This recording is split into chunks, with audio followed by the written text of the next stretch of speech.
জান্নাতি মানুষের মৃত্যুর আগ মুহূর্তে সে টের পায় সে কোথায় যেতে যাচ্ছে, তার গন্তব্য কোথায় হচ্ছে।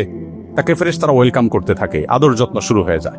আপনার দুইটা ছেলে একসাথে প্যারালালি রোজা রাখছে, একজন রোজা রেখে 10টা-11টার দিকে আর তার ক্ষুধা সহ্য হচ্ছে না। সব ফ্যামিলিতে এরকম ছেলে ফেলে আছে না, যে একটু ভোজন বিলাসী বা আপনার ক্ষুধা কাতরে বেশি। তো সে 10টা-11টার দিকে আর সহ্য হচ্ছে না, মার কাছে যায়, বাবার কাছে যায়, দাদির কাছে যায়, দাদার কাছে যায়, ভাইয়ের কাছে যায়, আমি আর পারতেছি না, আমি আজকে ভেঙে ফেলবো। তো খুব বেশি প্রিয়াপ্রি করলে বাসায় মুরব্বীরা বলে কি, ঠিক আছে থাক, তোমার উপর তো রোজা ফরজ না, চেষ্টা করো, ভেঙে ফেলো। এই ছেলে ভাঙার পর কি খায় সাধারণত? 10টা-11টার দিকে মুসলমানদের ঘরে রোজার মাসে কি থাকে?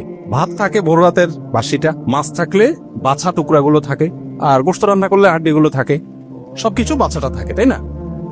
এই ছেলে খাইছে, ক্ষুধার কষ্ট দূর হয়ে গেছে, এটা ঠিক, কিন্তু খুব ভালো কিছু খায় না এসে। আর তার সাথে আরেক ভাই যে রোজা রয়েছে, সে যদি রোজা রেখে দেয় তারও কষ্ট হচ্ছে, কিন্তু সে স্ট্রাগল করবে, সে চ্যালেঞ্জ নিয়েছে না আমি রাখবো। তখন তার মুখ দুপুরের পর আস্তে আস্তে ফ্যাকাশে হয়ে যায়, মা মায়া করে, বাবা মায়া করে, দাদা মায়া করে, রোজা রাখতে তার কষ্ট হচ্ছে, সবাই আদর করে। একটা পর্যায়ে যখন সূর্য ডুবার কাছাকাছি হয়, তখন কি হয়? তখন যে রোজা ভেঙে ফেলেছিল তার ডিউটি কি হয় সাধারণত? গ্রাম হলে হাঁস মোরগ ধরো, মোমবাতি চেরাগ নিয়ে আসো, হারিকেন জ্বালাও, এখন তার হারিকেনের দিক নাই। আর ছোট পিচ্চি বাচ্চা থাকলে, দুধের বাচ্চা কাচ্চা থাকলে ওইটারে ধরো। আর এখানে ইফতারের কোনো আইটেম আনা নেওয়া করা লাগলে সেগুলো করো।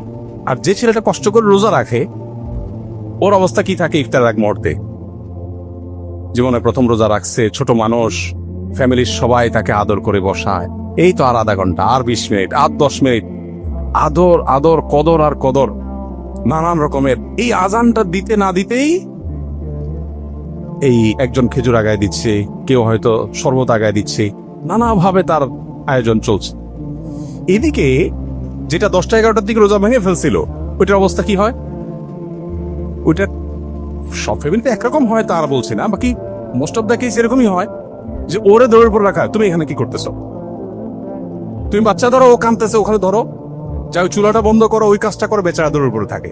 সেও ইফতার খায়, বাট তাজা এবং প্রথম দিকের ইফতার না, কিছুক্ষণ পর সে আস্তে ধীরে কিছুটা বাচ্চাটা খায়। তাহলে সকালে খাইলো সেটাও বাসিটা, সন্ধ্যায় খাইলো সেটাও বাচ্চাটা খাইলো। কিন্তু সে সাইয়্যিদ আবুল ইসলাম রহমাতুল্লাহ আলাইহি এই উদাহরণ দিয়ে বলছেন, জীবনের রোজা যারা ভেঙে ফেলে, দূর এত হালাল হারাম বাদ বিচার করে চলে না, পারি না, ভাল লাগে না, দেখা যাবে আল্লাহ মাফ করবে, মজমাস্তি করে নেই। জীবনের রোজা যারা ভেঙে ফেলে, তারা দুনিয়াতে একটু মজমাস্তি করে, কিন্তু এটা ওই বাসি খাবারের মতো, খুব বেশি উপভোগ্য না। সে যে মুসলমান হয়, জান্নাতেও হয়তো একসময় যাবে, কিন্তু সেটা অনেক পরে।